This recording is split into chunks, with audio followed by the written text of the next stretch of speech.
अस्सलाम वालेकुम दोस्तों, मेरा नाम है अली उमर सलाम दाऊद और आप देख रहे हैं इस वक्त क्रिकेट लवर अली शो को। कैसे देखना बनता है दूसरा बॉक्स बात करने जा रहे हैं, बात करेंगे जो आज आपके साथ टॉप क्रिकेट न्यूज का सेगमेंट आपसे शेयर करेंगे। नंबर 1 पे लोग बात करने जा रहे हैं, जो हमारे पास अपडेट आ रही है वो आ रही है जी पाकिस्तान के प्लेयर्स को लेकर। बिग बैश लीग में पाकिस्तान के प्लेयर्स फ्लॉप हो रहे हैं। कल बाबर आजम इन एक्शन थे, आज रिजवान और शाहीन इन एक्शन थे। क्या कहानी है वो आप लोग से शेयर करेंगे, बात करेंगे। जिसके बाद हमारे पास अपडेट आ रही है वो आ रही है मोहम्मद रिजवान को लेकर, और ऐसा लग रहा है कि रिजवान की जो वर्ल्ड कप का स्क्वाड है उससे परमानेंट छुट्टी नजर आ रही है। क्या स्टोरी है वो बताएंगे।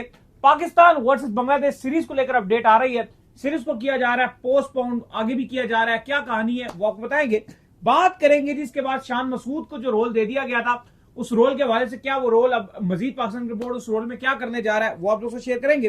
प्लेयर ऑफ द मंथ आ गए हैं भाई, कौन कौन से नाम जो नॉमिनेट हुए हैं इस पर गुफ्तगू करेंगे। और बिग बैश लीग के अंदर जो है प्लेयर्स को फोन्स वगैरह जो है वो अलाउ कर दिए गए। जो इंसिडेंट पेश आया उसके चलते क्या बना वहां पे ऑस्ट्रेलिया में, कल से बड़ी हेडलाइंस बन रही है, उस पर गुफ्तगू करेंगे। और एशेज की प्लेइंग 11 के हवाले से ही बात करेंगे। तो अगर आप हमारे चैनल पर पहली बार आए, चैनल को अभी सब्सक्राइब करें और साथ तो बात का खास करते हैं नंबर 1 खबर के साथ जो हमारे पास आ रही है। तो सबसे नंबर 1 खबर आ रही है वो यही आ रही है कि पाकिस्तान के प्लेयर्स जो आपको पता है कि इस वक्त बिग बैश लीग में इन्वॉल्व है। बाबर आजम की बड़ी हाइप बनी हुई थी, कल बाबर आजम ने कुछ भी नहीं किया, बुरे तरीके से बाबर आजम कल फ्लॉप हुए। आज रिजवान और शाहीन शाह अफरीदी ने जो इन एक्शन होना था, रिजवान ने भी आज कुछ भी नहीं किया। 4 रन बनाए, 9 बॉलें उन्होंने खेली और बड़ा स्मूथ कैच देकर वो चले गए। और शाहीन शाह अफरीदी को जब स्पेल दिया गया कि भाई हाँ भाई तू कुछ करके दिखा दे, वो भाई साहब ने भी 2.4 वालों का जो है ओवर किए और उसके अंदर भी उन्होंने 40 प्लस रन दिए हुए थे। और प्लस उन्होंने 2 नो बॉलें ऐसी की, 2 बिमर ऐसे किए कि अंपायर ने उनको स्पेल से हटा दिया। तो जिसका यह मतलब है कि दाऊद साहब पाकिस्तान के सारे प्लेयर ही नाकाम चल रहे हैं। देखिए, बड़ी बुरी खबर है क्योंकि पाकिस्तान के सारे जो सुपरस्टार्स हैं वो ऑस्ट्रेलिया में है, बहुत अच्छी हाइप बनी भी थी। लेकिन कल हमने देखा कि बाबर आजम रन नहीं बनाए बल्ले के साथ। अलबत्ता उन्होंने एक अच्छा कैच किया जिस पर कमेंटेटर्स ने कहा वेलकम टू सिडनी सिक्सर्स। लेकिन उसके बाद हमने देखा कि आज तो बहुत ही बुरा दिन था। स्पेशली अगर आप मोहम्मद रिजवान की बात करें, चलो 4 रन बनाए, इतना टुक टुक टुक टुक 10 गेंदे वहां जहां पर सैफर्ड सेंचुरीज मार रहे हैं, लोग 200 के स्ट्राइक रेट से खेल रहे हैं, वहां पर रिजवान इतना स्लो। और फिर शाहीन शाह अफरीदी के साथ तो बहुत ही बुरा हुआ। और इन ये 3 डेब्यूटेंट थे, अगर आप देखो तो तीनों बड़े नाम और तीनों ने बिग बैश में अपना डेब्यू किया आज। मतलब 2 ने आज कर लिया, 1 ने कल कर लिया। शाहीन शाह अफरीदी का तो बहुत ही खराब सीन था। 2.5 ओवर्स में यार, टोटल 2.5 ओवर्स में 43 रन उन्होंने खाए। और चलो वो तो खाए, इतना ज्यादा प्रेशराइज थे कि 3rd ओवर जब उन्होंने शुरू किया 3 नो बॉल्स डाले, और नो बॉल्स भी डाले, बीमर फेंके। बीमर फेंकने के बाद अंपायर ने कहा भाई ये बहुत डेंजरस बॉलिंग हो रही है, आप मजीद बॉलिंग नहीं कर सकते। और उसके बाद उनसे बॉलिंग ले ली गई और दोबारा बॉल भी नहीं की गई। ये याद रखें कि बीमरता भी मारे जाती है एक बॉलर से कि जब वो इतना ज्यादा प्रेशराइज हो जाता है कि उसको कुछ समझ ही नहीं आ रहा था कि भाई मैं करूं तो मैं करूं क्या, वो हाल हो गया था। और स्पेशली T20 वर्ल्ड कप से पहले हम ये बात कर रहे थे कि आपके पास ये तैयारी का भी मौका है। लेकिन अगर शाहीन शाह अफरीदी इतना प्रेशराइज नजर आए बिग बैश में, हमने देखा कि स्पेशली जो बाबर और शाहीन है, इन दोनों को लेकर तो ऑस्ट्रेलिया ने बहुत ज्यादा हैवी किस्म की मार्केटिंग की थी, इनके इंटरव्यूज किए हैं, दोनों के खूब सारी चीजें चलाई हैं। चलो रिजवान को तो वैसे ही कोई रेट शेड नहीं किया जाता तो इतनी उनकी बात भी नहीं की जाती, लेकिन इन दोनों को तो बहुत हाईली रेट किया गया था। वहां शाहीन को स्टार्क से मिलाया जा रहा था, वहां बाबर आजम को बेहतरीन उनकी मार्केटिंग की गई। लेकिन अगर ये दोनों बड़े नाम से ये रन नहीं बनाएंगे तो ये अफसोस वाली बात है। और देखो वैसे भी अब पाकिस्तान में और कोई क्रिकेट है भी नहीं, ओवरऑल पाकिस्तान के भी सारे फैंस बिग बैश की तरफ निगाह लगाकर बैठे हुए हैं। और ऐसे में हमारे तीनों ही जो स्टार्स हैं वो इतना अच्छा नहीं कर पा रहे, तो ये अफसोस वाली बात है। लेकिन हाँ, बिग बैश में जो उम्मीदें हैं एक्चुअली में वो हारिस रऊफ से जरूर हैं, क्योंकि उन पिचेस पर हमने देखा कि हारिस रऊफ ज्यादा अच्छा डिलीवर कर पाते हैं। फिर अगर आप देखो शादाब खान ने भी अभी खेलना है। लेकिन आज का दिन काफी, आज और कल का दिन बिग बैश में हमारे लिए काफी बुरा नजर आया। अली साहब नहीं, बिल्कुल आप सही कह रहे हैं कि ये दिन जो है वो काफी ज्यादा बैड डे जो है पाकिस्तान फैंस के लिए रहा है। खैर इसके बाद जो खबर है वो ऐसा लग रहा है कि रिजवान के हवाले से जो वर्ल्ड कप के दरवाजे हैं अब वो ऐसा लग रहा है कि क्लोज होते हुए दिख रहे हैं। आपके सामने ही कि रिजवान ने पहले मैच में क्या परफॉर्मेंसेस दिखाई है, और ऐसा फील आ रहा था रिजवान की एक बैटिंग, क्योंकि मैं देख भी रहा था कि मुकम्मल तौर पर रिजवान जब अंडर प्रेशर हुए हुए और उनका जो मेंटली माइंड सेट है वो टोटली ऐसा लग रहा है कि यार वो बड़ी मुश्किल में है। और अगर आप इतने ज्यादा अंडर प्रेशर हुए होते हैं फिर आपसे रन बनाना बड़ा मुश्किल हो जाता है। और ऐसा लग नहीं रहा कि रिजवान से आगे चलकर भी चीजें जो बेहतर हो सकेगी। और अगर चीजें बेहतर नहीं होती है तो फिर ऐसा लग रहा है कि रिजवान का नाम वर्ल्ड कप में दाऊद साहब दूर दूर तक नहीं आएगा। देखिए, कुछ जराए हमें ये बता रहे हैं और हमें कुछ खबरें मौसूल हो रही हैं, और वो रिजवान के हवाले से अच्छी खबरें नहीं है। और खबरें ये हैं कि सिलेक्शन कमेटी मोहम्मद रिजवान को T20 वर्ल्ड कप की जो शॉर्ट लिस्टेड प्लेयर है, या जो आपका श्रीलंका की सीरीज और फिर जाहिर है वही आपकी ऑस्ट्रेलिया की सीरीज खेलेगी, और फिर आप उसी को ऑलमोस्ट 99% तो आप उसी को लेकर वर्ल्ड कप में भी जाओगे, अगर कोई बहुत ज्यादा कोई ऊंच नीच नहीं हो जाती। तो मोहम्मद रिजवान के नाम पर अब कांटा लगाया जा रहा है। ये एक तो चलो उनके पास अपॉर्चुनिटी थी जो हम बात कर रहे थे, या आप कह सकते हो कि चलो है भी अपॉर्चुनिटी कि बिग बैश में कुछ खास करके दिखा दें। खास का मतलब ये नहीं है कि 25-30 भी बना दें तो वो बहुत हो जाएगा उनके लिए वापसी के लिए, सेंचुरी मार दें ऑब्वियसली कोई 50-60 बनाए, क्योंकि खिलाड़ी उनको टॉप ऑर्डर पे रहे हैं, उनको बहुत खास करना है। क्योंकि देखो जब आपको वापसी करनी होती है, ऐसा नहीं है कि आप जो कर रहे हैं आप उतना ही करो, आपको फिर डबल करके दिखाना पड़ता है कि यार मुझे वापसी करनी है। लेकिन ऐसा लग रहा है कि ना रिजवान उस मूड पे नजर आ रहे हैं, और सिलेक्शन कमेटी वैसे ही रिजवान को कंसीडर नहीं कर रही अब कि वो T20 वर्ल्ड कप में पाकिस्तान के साथ स्क्वाड में होंगे। तो रिजवान का जो पत्ता है अब वो कटने के लिए जा रहा है। एक और प्लेयर मोहम्मद रिजवान अब आपको T20 वर्ल्ड कप में नजर नहीं आएंगे। अलबत्ता जो सिलेक्शन कमेटी है वो इस बात पे अब कंफर्म नजर आ रही है कि उस्मान खान को ही पाकिस्तान श्रीलंका वर्ल्ड कप में टिकट देगा, और अगर जरूरत पड़ी बैकअप के तौर पे वो आपके साहिबजादा फरहान होंगे। तो ये एक बड़ी खबर है कि मोहम्मद रिजवान जो हल्की सी शायद इस उम्मीद में लगाकर बैठे हुए थे अगर बाबर आजम को जगह मिली है तो मेरी भी जगह बनेगी, तो ऐसा अब कुछ भी होने नहीं जा रहा। और जरा ये बता रहे हैं कि Mohammad Rizwan T20 world cup के स्क्वाड में बिल्कुल भी नहीं होंगे। लेकिन अगर अली साहब इस पे आप दूसरा रुख देखो तो सवाल यह कि अगर आप उनको डालते भी, अगर आप कहते हो, एक आवाज उठती है कि नहीं आप रिजवान को डालते, वो कीपिंग अच्छी करते हैं, कोई शक नहीं है, वो कीपर शायद आपके सबसे बेस्ट होंगे, टेक्निक वाइज भी बेहतर है, लेकिन आपको सिर्फ कीपर नहीं चाहिए ना, आपको बैटिंग भी करानी है। नहीं, उस्मान खान ने हम तो लास्ट जो सीरीज थी उसमें स्पिनर के अगेंस्ट बहुत अच्छा खेला था, और हमें जिस नंबर के ऊपर वो नीड है ना उसमें वो हसरंगा को छक्के मार रहे थे, बड़ा एक अच्छा। और अभी भी उस्मान खान की अगर आप बात करें, जहां पर रिजवान वहां चले गए और वो कोई रन नहीं कर रहे हैं, उस्मान खान ने आपके डोमेस्टिक में खेलते हुए भी कल ही सेंचुरी बनाई है। और देखो अली साहब बात तो फिर आप ये भी करोगे ना कि अगर आप अभी T20 की अपनी टीम बनाते हो तो आप तो ये भी कहते हो कि यार ऐसे 3-4 प्लेयर हैं जो आपको वैसे समझ नहीं आ रहे। जो सच बात है, आगा आपको नहीं समझ आते कि वो 4 पर खेल रहे हैं लेकिन वो उस तरह से नहीं कर पा रहे। फिर बाबर भी नहीं, बाबर 3 पर आ रहे हैं, ये दूंगा ऑलरेडी रिजवान आ गए तो काम तो बिल्कुल खराब हो जाएगा। बिल्कुल, इवन बाबर आगा में से भी अगर आप बैटिंग में थे, अगर आप कहते हो बाबर 3 पे आके स्टेबिलिटी भी आपको दे रहे हैं, तो फिर आप कहते हो कि यार फिर आगा की मुझे जरूरत नहीं है।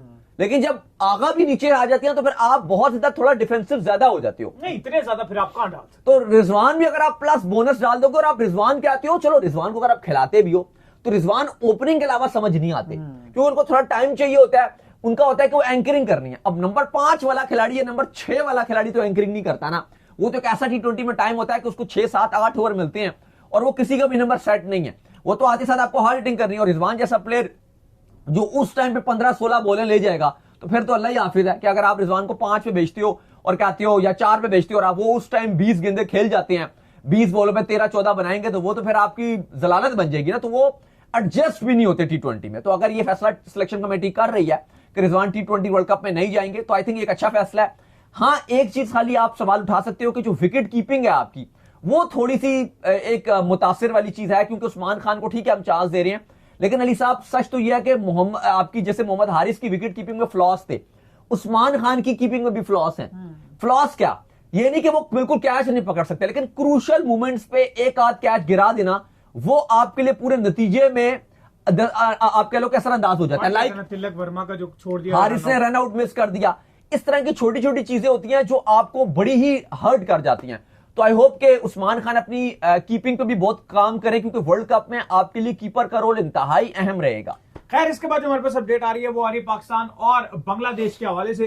तो पाकिस्तान और बांग्लादेश की जो सीरीज है वो FTP के तहत शेड्यूल की गई थी, और वर्ल्ड कप के बाद पाकिस्तान ने टूर करना था बांग्लादेश का, जहां पर पाकिस्तान ने 2 टेस्ट मैच, 3 ODIs और 3 T20s की जो सीरीज खेलनी थी। मुकम्मल फ्लैश टूर जो है ये शेड्यूल था, लेकिन आपको पता है कि रोड शो हुआ PSL का, जिसमें चेयरमैन जो मोहसिन नकवी है उन्होंने जो है वो डेट्स रिवील कर दी कि इस बार जो PSL है वो मार्च के एंड से शुरू होगा और 3 मई तक जो है ये जारी रहेगा, जो कि खेला जाएगा। तो ये टूर जो है वो इसके अंदर ही आ गया जिस पर पाकिस्तान ने जो है जाना था। तो लिहाजा अब ये फैसला कर लिया गया कि इस टूर को जो है रीशेड्यूल किया जाए, और इस चीज के ऊपर जो दोनों बोर्ड्स एग्री कर रहे हैं कि भाई मैचेस की तादाद जो है बिल्कुल हम कम नहीं करेंगे, लेकिन इसको स्केड्यूल को रीशेड्यूल करने के ऊपर जो गौर करना शुरू कर दिया गया। देखिए, जो खबर आ रही है वैसे तो आज आपको, कल आप कह लो कि जो रोड शो हुआ, लेकिन पाकिस्तानी टाइम के मुताबिक, क्योंकि अमेरिका का जो टाइम था उसके कंपैरिजन आप पाकिस्तान में तो आप ये कह सकते हो कि आधा कल हुआ आधा आज हुआ, लेकिन हमने देखा कि बड़ा जबरदस्त किस्म का रोड शो टाइम स्क्वायर पे हुआ और जहां पे फुल पब्लिक्स अलाउ थी, फैंस आए, खिलाड़ियों के साथ भी तस्वीर खिंचवाई और बड़ा एक अच्छी पब्लिक गैदरिंग हुई। एक्चुअली जो रोड शो का मकसद था वो पूरा हुआ टाइम स्क्वायर में। यार ये बस अंदर बैठ के तकरीरें ना करें, वो तो आप कहीं भी बैठ के कर सकते, थोड़ा बाहर निकले। जैसे लॉर्ड्स में था तो लॉर्ड्स में कोई फायदा नहीं हुआ, वो आपने कमरे में किया था, तो कमरा तो आप वो लाहौर के हेडक्वार्टर में भी कर सकते थे, वो फर्क नहीं था। लेकिन यहां पर जो किया गया, सर्दी इंतहाई शदीद थी, बहुत सर्दी थी, इतने मोटे मोटे जैकेट पहने हुए थे, सब ने कैप पहने हुए थे, चेयरमैन मोहसिन नकवी ने भी, साइम अयूब ने भी, फहीम अशरफ साहब ने भी, राणा फहीम अशरफ साहब ने, और भी जितने थे सब ने कैप्स पहने हुए थे, वहां पे मीमे ही बना रहे थे वो। हाँ, यहाँ तक जैकेट्स पहने हुए थे, क्योंकि शदीद जो है वो आप कह लो कि ठंड थी बहुत ज्यादा। लेकिन एक अच्छा एक रोड शो आप कह सकते हो कि काफी हद तक जो है वो अमेरिका में जो पाकिस्तानी फैंस थे, कुछ इंडियन फैंस भी वहां पर आए हुए थे और काफी लोगों ने तस्वीर खिंचवाई सबके साथ। एक अच्छी तरीके से आप कह सकते हो कि एक इवेंट हुआ। कल आपको पता है, कल मैं भी शो में नहीं था, एक फ्रेंड थे हमारे, उनकी शादी थी, तो मैं भी कल पेशावर गया हुआ था, तो वहां पे भी अली साहब काफी लोग हमें प्यार करते हैं, तो वहां पर भी मिले, आपका भी पूछ रहे थे। बिल्कुल, बहुत शुक्रिया। हाँ जी, तो काफी लोग हमें वहां भी मिले। तो अली साहब जो पीएसएल की डेट्स हैं, कल तो मोहसिन नकवी ने रिवील कर दी हैं और उन्होंने बता दिया कि 26 मार्च से 3 मई तक ये खेली जाएगी। लेकिन इसके चलते पाकिस्तान और बांग्लादेश की जो सीरीज जो एफटीपी में शेड्यूल्ड थी, उसके ऊपर अब सवाल आ गया कि वो उस टाइम नहीं हो सकेगी, क्योंकि अब तारीखों का ऐलान तो हो गया ऑलरेडी, उस टाइम आईपीएल भी चल रहा होगा, तो आपने डेट्स रख ली, अब आप आगे पीछे करोगे नहीं, क्योंकि बस वो आप लॉक कर दोगे। अब खबर ये आ रही है, जो बड़ी खबर है वो ये है कि पाकिस्तान बांग्लादेश की जो सीरीज है, ये ठीक पीएसएल खत्म होने के बाद एक पाकिस्तान विंडो रखेगा, उसमें होगा। वैसे पाकिस्तान ने आगे भी और भी पाकिस्तान की सीरीज है, लेकिन अब कहा जा रहा है कि पॉसिबली तौर पर यह भी सोचा जा रहा है कि जो T20 से उनको स्क्रैप कर दिया जाए और उसकी जगह 5 ओडीआईस रख दिए जाएं। जो सीरीज थी 2 टेस्ट मैचेस को बिल्कुल नहीं छेड़ा जाएगा, क्योंकि वो एफटीपी के मुताबिक है। ये जो एक्चुअली सीरीज शेड्यूल थी, इसमें 3 ओडीआईस, 3 T20 और आपके 2 टेस्ट मैचेस थे। लेकिन अब ये कहा जा रहा है क्योंकि इसको रीशफल करेंगे तो दोनों बोर्ड्स मिलकर जब बैठेंगे तो वो ये भी सोच विचार चल रही है कि चूंकि T20 वर्ल्ड कप आपका खत्म हो चुका होगा और अब हमें T20 की जरूरत नहीं है, जो 3 T20 करने, क्योंकि फिर अब आपका जो सारों का फोकस होगा आप समेत, पाकिस्तान समेत, वो है ओडीआई वर्ल्ड कप और वो है 27 का वर्ल्ड कप। तो इस पर भी पेशकश की जा रही है कि आप 3 T20 को स्क्रैप कर दिया जाएगा और जो बांग्लादेश दौरा करेगा वो 2 टेस्ट मैचेस और 5 ओडीआईस करेगा। और यह भी फैसला किया गया कि हम मैचेस की तादाद कम नहीं करेंगे। बांग्लादेश नहीं, पाकिस्तान दौरा करेगा बांग्लादेश। हाँ सॉरी, तो तादाद जो है वो हम कम नहीं करेंगे कि हम ये कहें जी कि मैचेस की तादाद कम होगी, ये चीज नहीं होगी। तो अब उम्मीद यही की जा रही है कि इसको 5-6 तो पॉसिबल नहीं होगा, लेकिन 5 ओडीआईस कहा जा रहा है कि कर दिया जाएगा। 3 T20 की जगह 2 ओडीआईस और कर दिए जाएंगे, क्योंकि एक पेशकश यह भी की जा रही थी कि आप खाली T20 खत्म कर दो तो सिर्फ 3 ओडीआईस कर दो। तो उन्होंने कहा जी ऐसा नहीं करेंगे, अगर हम 3 T20 खत्म करेंगे तो 5 ओडीआईस कर देंगे। तो अब कभी इम्कान ये नजर आ रहे हैं कि पाकिस्तान 5 ओडीआईस बांग्लादेश के साथ खेलेगा। और देखो अली साहब, ये एक अच्छी भी चीज होती है कि आपका जो आपकी एफटीपी में सीरीज है उसको आप, और जो आपका नेक्स्ट इवेंट आपका आ रहा है बड़ा, चाहे वो T20 वर्ल्ड कप है चाहे वो 50 ओवर का, तो आप उसके हिसाब से करो। तो लेट्स सी कि अब जो पाकिस्तान ने ये बांग्लादेश का टूर करना है, अब इसमें हमें 2 टेस्ट मैचेस के साथ 5 ओडीआईस मिलेंगे। तो चलें, दोनों टीमों की एक अच्छी तैयारी भी होने का चांस है। खैर, इसके बाद जो अपडेट आ रही है हमारे पास, वो आ रही है शान मसूद के हवाले से। तो शान मसूद को जो डायरेक्टर ऑफ क्रिकेट का एक ओहदा जो है वो दिया गया था, जिसमें उनको उनके पास जिम्मेदारियां थी कि वो इंटरनेशनल क्रिकेट जो है वो रखवाएं, सीरीजें रखवाएं और फिर जो प्लेयर्स के एनओसी है उनको जो है मैनेज करें। अब ये फैसला कर लिया गया कि ये ओहदा जो उनसे वापस ले लिया जाए। उस टाइम भी हमने ये बात की थी, क्या मजाक चल रहा है कि मतलब एक करंट क्रिकेटर को आप क्या ओहदा दे रहे हैं, उसका काम क्रिकेट खेलना, क्रिकेट प्रैक्टिस करना है, या वो इंटरनेशनल क्रिकेट की सीरीजें रखवाए, खिलाड़ियों को जब वो एनओसीज दे। तो अब ये फैसला कर लिया गया कि ये ओहदा इनसे वापस ले लिया जाएगा। देखिए, बिल्कुल हमने भी इस पर काफी आवाज उठाई और हमने कहा कि ये कोई तरीकेकार ठीक नहीं है कि आप करंट खिलाड़ी जो इस टाइम खेल रहा है आप उसको इंटरनेशनल कंसल्टेंट का जो ओहदा है वो आप दे रहे हो। तो ये कुछ समझ से बाहर है कि आप जो करंटली आपका टेस्ट टीम का कप्तान भी है उसको आप कह रहे हो, और वो खुद भी लीग्स खेलता है, और ये एनओसीज के मामला और सारा आपका जो इंटरनेशनल डिपार्टमेंट है उसकी कंसल्टेंसी आप उसके जिम्मे सौंप रहे हो। तो अब आज ये बड़ी खबर आ रही है कि पाकिस्तान क्रिकेट बोर्ड अब ये फैसला करने के लिए जा रहा है कि शान मसूद से वो ओहदा वापस लिया जा रहा है। और वजह यह बताई जा रही है कि पाकिस्तान क्रिकेट बोर्ड ये सोच रहा है कि शान मसूद के ऊपर बड़ी जिम्मेदारी है। टेस्ट की जो अगली साइकिल है जो चल रही है वो बड़ी इंपॉर्टेंट रहेगी और उसमें उनका जो फुल फोकस होना चाहिए पाकिस्तान की टेस्ट सीरीज में होना चाहिए। पाकिस्तान ने आगे इंग्लैंड भी जाना है और भी फिर पाकिस्तान की बांग्लादेश की जैसे सीरीज है, और भी पाकिस्तान ने होम पर भी टीम्स को होस्ट करना है, तो इंपॉर्टेंट सीरीज है। फिर शान मसूद ने भी आपको पता है डोमेस्टिक भी खेल रहे हैं उनकी भी कमिटमेंट्स है, इंटरनेशनली भी उन्होंने लीग्स वगैरह में भी खेलना है। तो इसके चलते अभी आपको पता है शान मसूद इस टाइम यूएसए में मौजूद है। जो रोड शो था जो कल हुआ उसके अंदर शान मसूद भी एंट्री मारे थे, वो भी उसके अंदर मौजूद थे। तो अब कहा जा रहा है कि जब वो इतना बिजी शेड्यूल है तो फिर शायद वो फुल फोकस इस जॉब पे नहीं कर पाएंगे, या अगर इस पर वो करेंगे भी तो उनका टेस्ट से जो कप्तानी है उनकी, उससे उनका फोकस हट जाएगा। वैसे अगर आप शान मसूद की बात की जाए तो एक अच्छे इंसान है, हमारी मुलाकात भी हुई है शान मसूद से। एक पढ़े लिखे आदमी है, बात भी करते हो तो आपको पता चलता है कि पढ़े लिखे हैं। अगर आप उनसे, इवन हमने देखा है कि कुछ साथी लोग ही हमारे वो प्रेस कॉन्फ्रेंस में बड़े उनसे बेकार सवाल पूछ लेते हैं, जो बिल्कुल बदतमीजी टाइप वाले सवाल भी, लेकिन हमने देखा है कि वो बंदा बिल्कुल बुरा नहीं मनाता और बड़े अच्छे और पेशेंस के साथ सवालों का जवाब देता है शान मसूद। तो बड़ा पढ़ा लिखा बंदा है, ऐसी बात नहीं है, बड़ा समझदार बंदा है। लेकिन जो सच है वो सच है कि आप उसको इतने ज्यादा अगर औहदे दे रहे हो, खिलाड़ी खेल रहा है, आपकी कप्तानी भी कर रहा है, वो लीग्स भी खेल रहा है, वो डोमेस्टिक भी खेल रहा है, तो फिर वो कैसे जस्टिफाई करेगा कि वो आपका जो इंटरनेशनल डिपार्टमेंट है वो भी चला रहा है? क्योंकि इस टाइम अली साहब जो सच बात है वो पाकिस्तान क्रिकेट बोर्ड के इंटरनेशनल डिपार्टमेंट के ऊपर इतना बड़ा क्वेश्चन मार्क है। क्योंकि अगर आप T20 वर्ल्ड कप खेल रहे हो और आपका 1.5 महीना रह गया, टिकट्स आ गए, हर चीज आ गई है, और बीइंग अ पाकिस्तानी फैन हम लोग सिर्फ मक्खियां मार रहे हैं और खिलाड़ी आपके 2-4 खिलाड़ी लीग्स खेल रहे हैं और बाकी क्या कर रहे हैं, बाकियों को कोई पता नहीं है। तो यार इससे पहले अगर आप देखो जो जेन्युइन टीम्स हैं वो सारों ने अपनी सीरीज रखवाई हुई हैं।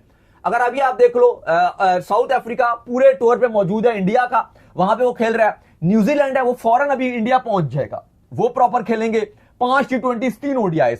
साउथ अफ्रीका खेल रहा है 5 T20 3 ODI। साउथ अफ्रीका से पहले पाकिस्तान का दौरा करके गया। तो ये एक ऐसा टाइम है कि आप दिसंबर में पूरी आपने छुट्टियां ले ली। ऐसा नहीं होता कहीं भी कि आप इतना लंबा गैप दे दो और ऐसे क्रूशियल टाइम पर जब आपका वर्ल्ड कप सर पे खड़ा हो। बेहतर था कि आपको एक श्रीलंका ऑफर कर रहा था कि आप हमारे साथ आज ही हम एक ट्राई सीरीज, बांग्लादेश सॉरी आपको ऑफर कर रहा था कि हम ट्राई सीरीज खेल लेते हैं, आपको रखनी चाहिए थी और भी टीम्स आपको मिल जाती, लेकिन आपने बिल्कुल 1-1.5 महीना छुट्टी करवा दी। ऐसा नहीं होता, तो ये बड़ा गलत किया। लेकिन फिलहाल पाकिस्तान क्रिकेट बोर्ड ने फैसला किया कि शान मसूद को अब इस ओहदे से फारिग कर दिया जाएगा और बाद में जो है वो फिर उनको सोचा जाएगा कि कुछ टाइम के बाद उनको जिम्मेदारी दे दी जाए, अगर वो आकर रिटायर्ड होते हैं, या बाद में उनको पाकिस्तान क्रिकेट बोर्ड में जॉब दे दी जाएगी। लेकिन ये टाइम उनका सही नहीं है। ये आपको बता दें कि अभी तक ये ऑफिशियली ऐलान नहीं किया गया, लेकिन कहा जा रहा है कि जल्द इसका ऑफिशियली ऐलान भी कर दिया जाएगा। खैर जी, इसके बाद जो हमारे पास अपडेट आ रही है, वो अपडेट जी हमारे पास आ रही है प्लेयर ऑफ द मंथ के हवाले से। तो कौन कौन है जी इस बार जिनको जो है नॉमिनेट किया गया प्लेयर ऑफ द मंथ के हवाले से? सुना है जी एक वुमेन्स हैं और एक मेंस खिलाड़ी हैं। हाँ, वो तो दोनों ही होंगे ना ये तो जाहिर है एक मेंस होगा और एक वुमेन्स होगा। लेकिन आपको पता है कि मोहम्मद नवाज भी नॉमिनेशंस में थे, हार्मर भी थे, लेकिन हमने आपको पहले ही बता दिया था उस टाइम भी कि जो आपका प्लेयर ऑफ द मंथ का अवार्ड मिलेगा वो हार्मर को मिलेगा। और एक्चुअली में आई थिंक वो डिजर्व भी ज्यादा करते थे, क्योंकि नवाज ने भी बहुत अच्छा किया था, लेकिन उनकी जो परफॉर्मेंस थी वो T20 में थी। लेकिन हार्मर ने, और ठीक है वो एक ऑलराउंड परफॉर्मेंस थी, बॉलिंग अच्छी कर ली, 20-25 रन बैट से बना दिए, 2-1 विकेट ले लिए, लेकिन जो हार्मर ने किया वो हिस्ट्री क्रिएट की, इंडिया को इंडिया के अंदर ट्रैश किया। बिल्कुल ऐसा ही। ये एक बहुत बड़ी बात थी कि आप इंडिया को इंडिया के घर के अंदर हराएं और तारीख रकम कर दें, और वो भी टेस्ट सीरीज में। इंडिया को जो बड़ी मुश्किल काम होता है वहां पर व्हाइट वॉश करने में उन्होंने एक अहम रोल अदा किया। तो आई थिंक ही डिजर्व्स। और हार्मर को जो है वो अब आईसीसी ने प्लेयर ऑफ द मंथ का अवार्ड दे दिया, और साथ जो T20 वर्ल्ड कप वुमेन्स का खेला गया था वहां पर शेफाली वर्मा की आउटस्टैंडिंग परफॉर्मेंसेस थी, साथ उनको जो है वो ये अवार्ड दे दिया गया। तो आईसीसी की जो इस मंथ, पिछले मंथ की जो नॉमिनेशंस के जो अवार्ड्स थे, जो विनर्स थे, वो आज आईसीसी ने अनाउंस कर दिए। खैर जिसके बाद जो अपडेट आ रही है जी हमारे पास वो आ रही है, आप कह लें कि एशिज के, चले बल्कि उसके ऊपर बात कर लेते हैं। तो बीबीएल के जो प्लेयर्स हैं बिग बैश लीग के, उनको जो है वो फोन्स भी अलाउ कर दिए गए, सारी चीजें जो है वो अलाउ कर दी गई कि जल्द से जल्द जो आप अपनी फैमिली से जो है राब्ता कर लें। वजह यह बनी कि आपको पता ही है कि ऑस्ट्रेलिया के कल जो एक बोंडी बीच है उसके ऊपर जो एक इंसिडेंट पेश आया, जिसमें जो है दो जो हजरात हैं उन्होंने फायरिंग की, जिनके फायरिंग के चलते जो काफी ज्यादा जो वहां पे लोग मौजूद थे वो जख्मी भी हुए, काफी की जो है डेथ भी हुई। तो जिसके चलते एकदम से जो वो इमरजेंसी नाफिज कर दी गई, और जो बिग बैश लीग का मैच चल रहा था, मैच चलते दौरान ही जो है वो खिलाड़ियों को जो है फोन जो है पकड़ा दिए गए कि लें जी आप इमरजेंसी तौर पर जो अपनी फैमिली से राब्ता कर लें और तमाम लोगों से जो है खैर खैरियत दरियाफ्त कर लें, क्योंकि नॉर्मली ऐसा होता नहीं है। एंटी करप्शन यूनिट के चलते एक प्रोटोकॉल्स है जिसके तहत जब भी जो है आपका मैच खेला जा रहा होता है तो जो भी फोन डिवाइस है, जो भी चीजें होती है राब्ते की, वो ले ली जाती हैं और मैच के शुरू से लेकर एंड के बाद वो चीजें जो है वो दी जाती हैं। लेकिन ये इमरजेंसी हालात में जो दिए गए सारों को ताकि वो राब्ता कर लें। इवन जिस वक्त जो है ये इंसिडेंट पेश आ रहा था उस वक्त माइकल वॉन जो है, जिनका ताल्लुक इंग्लैंड से, वो भी वहां एक रेस्टोरेंट में मौजूद थे अपनी फैमिली के साथ, और उन्होंने भी कहा कि यार ये बड़ा दर्दनाक था अपने आप को एक रेस्टोरेंट में जो है बंद कर बंद हो लेना, गए थे रेस्टोरेंट में। लेकिन कह रहे हैं अल्हम्दुलिल्लाह फाइनली वो जो है वो घर पहुंच गए थे फिर से। हाँ देखें, बहुत ही हॉरिबल किस्म का एक इंसिडेंस पेश आया जहां पर एक बीच में लगातार गोलियां लगी, बहुत सारे लोगों की जानें भी गई, लेकिन वहां पे मैच भी क्योंकि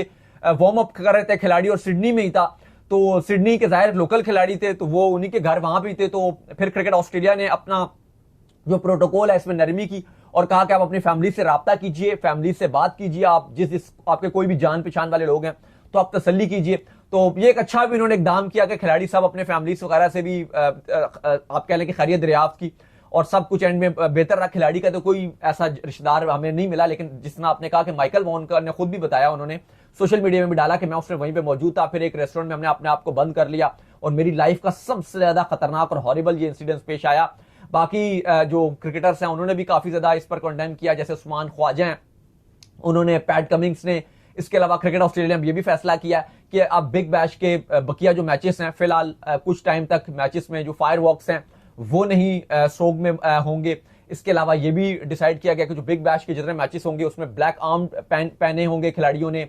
इसके अलावा जो एशेस का मैच है जो 17 तारीख से शुरू होगा वहां पे भी खिलाड़ी ब्लैक जो है वो पहनेंगे, रिबन्स लगाएंगे और वहां पर खामोशी भी इख्तियार की जाएगी। तो ये सब क्रिकेट ऑस्ट्रेलिया ने ऐलान किया और फ्लैग भी ऑस्ट्रेलिया को जो है वो लहराया जाएगा। तो इस तरह के जो कुछ इकदाम है वो क्रिकेट ऑस्ट्रेलिया ने किए हैं। अच्छा, एशेस के से भी अपडेट ये आ रही है, प्लेइंग 11 को लेकर अपडेट तो आ रही है, लेकिन जो एशेस के लिए सिक्योरिटी है वो इस मामले के चलते वो टाइट कर दी गई है और स्पेशली जो स्नाइपर्स हैं उनको जो है वहां पर जो आप लगाया जाएगा और स्पेशल एक टास्क फोर्स है जिनको इर्द गिर्द जो है वो तैनात कर दिया गया और जितनी सिक्योरिटी को हाई किया जा सकता है उतना हाई कर दिया गया है। बाकी क्या खबरें प्लेइंग 11 के बाकी देखें, वही कहा जाता है कि पाकिस्तान में सिक्योरिटी थ्रेट है, फलाना ये ढिमकाना है। अब आप देख लो दुनिया भर में कहीं भी सिक्योरिटी ये मसला नहीं बनता, कहीं भी हो सकता है। अब आप देखो ऑस्ट्रेलिया में हो गया, न्यूजीलैंड में एक मस्जिद में जाके एक बंदा घुस गया और उसने मस्जिद में जाके बांग्लादेश की टीम वहां पे मौजूद थी। तो ये कहीं भी आपके पास ये इंसिडेंट्स पेश आ जाते हैं, तो ऐसी बात नहीं है, ये कहीं भी चीजें हो जाती हैं। तो हम दुआ करते हैं कि हर जगह सेफ्टी रहे, इंसान महफूज रहे, हर जगह इंसान को महफूज रहना चाहिए और हर जगह। खैर, जो एशेस की प्लेइंग 11 है वो हमारे सामने आ गई है। इंग्लैंड इस टाइम बहुत ही परेशान कौन है, 17 तारीख से इस टेस्ट मैच का आगाज होना है। एक तब्दीली इंग्लैंड ने अपनी प्लेइंग 11 में की, अटिंगसन को बाहर किया और टंग को जो है वो वापस डाल दिया।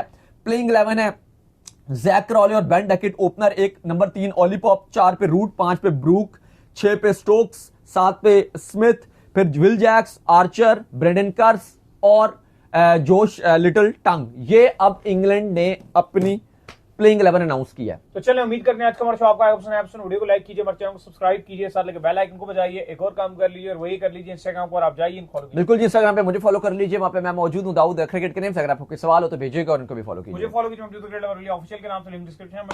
नेक्स्ट वीडियो तब तक के लिए अल्लाह हाफिज।